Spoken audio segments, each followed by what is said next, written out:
کانگریس کے سینئر قائد اور سابق ریاستی وزیر محمد علی شبیر نے جناب خان لطیف محمد خان کے انتقال کو اپنا ذاتی نقصان سے تعبیر کرتے ہوئے کہا کہ میں نے اپنے بڑے بھائی کو کھو دیا ہے۔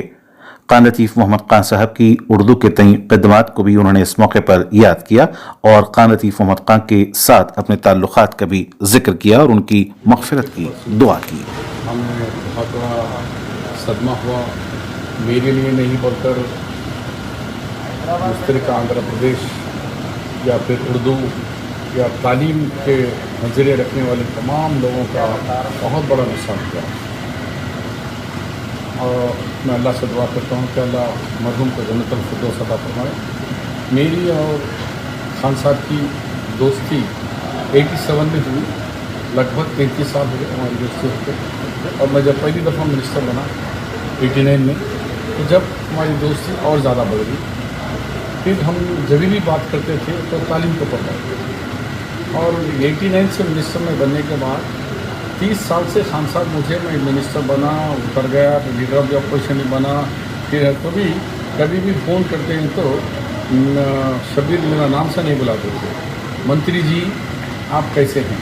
ہمیشہ منتری جی سے مخاطب کرتے تھے۔ تو ان کی میرے جب تعلقات گہرے جب ہوئے، جب حیدرآباد میں اسکولز پورے بند ہوتے جا رہے تھے، سرکاری پرائیویٹ بلڈنگوں میں پرانے اسکولز تھے، تو انہوں نے مجھے کہا کہ شبیر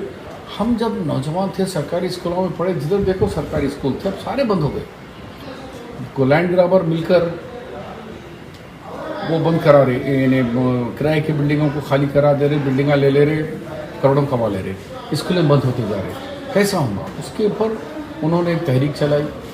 اور وہ تحریک میں کامیاب بھی رہے۔ کئی اسکولس انہوں نے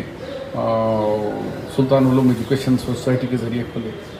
جب دوسری دفعہ میں منسٹر بننے کے بعد جب میں ریزرویشن کی بات کرا تو انہوں نے بولے کہ شبیر کو آؤ مت آؤ، میرا سپورٹ ہے لا۔ تو پھر جب 5% ریزرویشن جب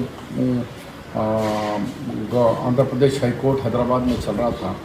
تو اپوزٹ میں ہمارے 5 وکلا ٹھہرے ہوئے،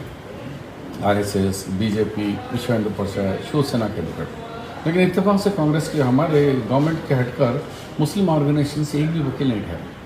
میں نے جا کر خان صاحب کو بولا کہ خان صاحب آپ ایک وکیل کو لگائیے نا، تم سپریم کورٹ کے جو وکیل لیں گے میں پیمنٹ نہ دوں گا۔ تو جو راجو دھون جو مسلم پرسنل لا بورڈ کا سپریم کورٹ میں لڑے، مشہور ایڈوکیٹ ہیں، ان کو وہ دور میں ایک ٹائم کی فیس 5 لاکھ 2 لاکھ 7 لاکھ روپے پر ڈے دے کر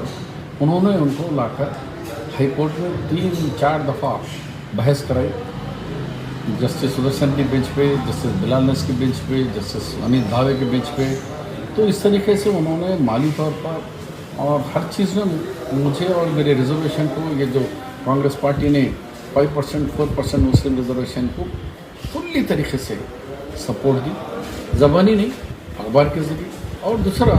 جب وہ منصف پیپر کو ٹیک اوور کر رہے تھے، وہ بولے کہ شبیر میرے کو تو اللہ تعالیٰ نے دولت سے تو بہت دیا ہے، اس میں کوئی شک نہیں، لیکن میں اردو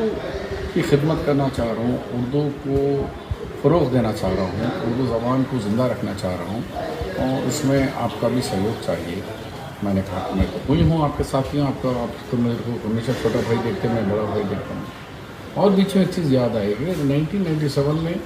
مجھ پہ نکسلائٹس بم بلاسٹ کرے، باغا ریڈی میں دونوں جا رہے تھے، 6 لوگ اسپاٹ پہ ڈیتھ ہو گئے۔ جب وہ امریکہ میں تھے، امریکہ سے جب واپس میں آئے، جب میرے لیے ایک تحفہ لائے، میں بولا کیا ہے؟ تو بلٹ پروف جیکٹ ہے، یعنی اگر میرے پر کوئی بندوق سے گولیاں بھی چلائے تو میں سیف رہنے کے لیے وہاں سے امریکہ سے بہت ہی تھن، باریک اور کم وزن گورنمنٹ دی مجھے، لیکن وہ اتنا وزن تھا کہ 12 کلو وزن کی جیکٹ تھی۔ انہوں جو لا کے دیے 3.5 کلو وزن کی جیکٹ لا کے دیے۔ میرے کو بولے کہ شبیر تم سے اللہ بہت کام لینے کا ہے، اس لیے مگر تمہاری جان کی حفاظت ضروری ہے، میں تمہارے لیے بہت مشکلوں سے میں بلٹ پروف جیکٹ لایا ہوں کہ تم پہن کے پھرنا۔ اور ہمیشہ پوچھتے تھے جیکٹ پہن کے گھوم رہے، جب نکسلیٹ کا کافی گڑبڑ تھی، تو وہ چاہتے تھے کہ علم اور اردو زبان یہ ان کا نصب لائن تھا۔ کبھی بزنس کے بارے میں نہیں پوچھے، ہم بات نہیں کر لیے، کبھی بھی بات کرے تو مسلمانوں کو پرائمری ایجوکیشن دینا، دنیا چاند میں جا رہی ہے اور ہمارے اسکولوں بند ہو جا رہے، یہ فکر تھی۔ ایسے فکر رکھنے والے لوگ ہمارے درمیان میں جانا، یہ واقعی میں ہمارے لیے بھی صدمہ ہے۔ منصف ٹی وی بھی